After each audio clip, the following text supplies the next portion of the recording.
Bonjour, je suis Monsieur Faux-Alain-Love René, concepteur, développeur informatique, développeur logiciel, ancien étudiant de la faculté de droit et de sciences économiques de l'Université d'Orléans dans le Loiret en France.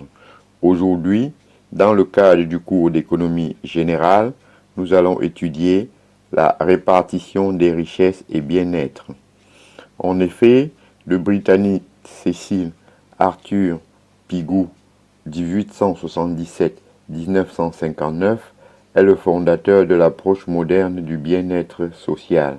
Il considère que le bien-être d'une société s'améliore lorsque celui d'un des individus qui la composent diminue moins que n'augmente celui d'un autre. Cela se produit dans trois cas. Si le revenu global augmente, s'il y a transfert de richesse des plus riches aux plus pauvres, si l'intégralité des revenus diminue. La répartition n'est donc pas seulement un problème éthique, elle permet de parfaire l'optimum.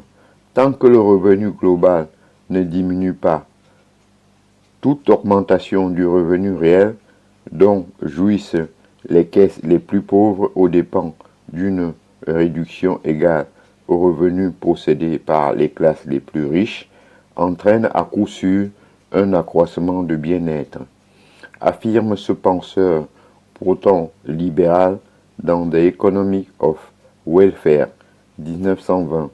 Le transfert de richesse n'est donc pas un jeu à somme nulle.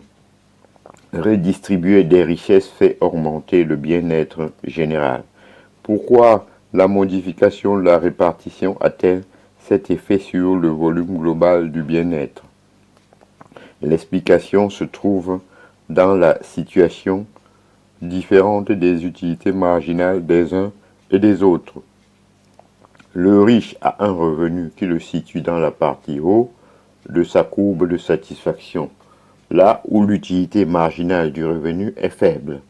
Le pauvre se situe en bas de sa courbe de satisfaction. Une variation du revenu dans ces deux zones de la courbe n'a pas le même effet sur la satisfaction.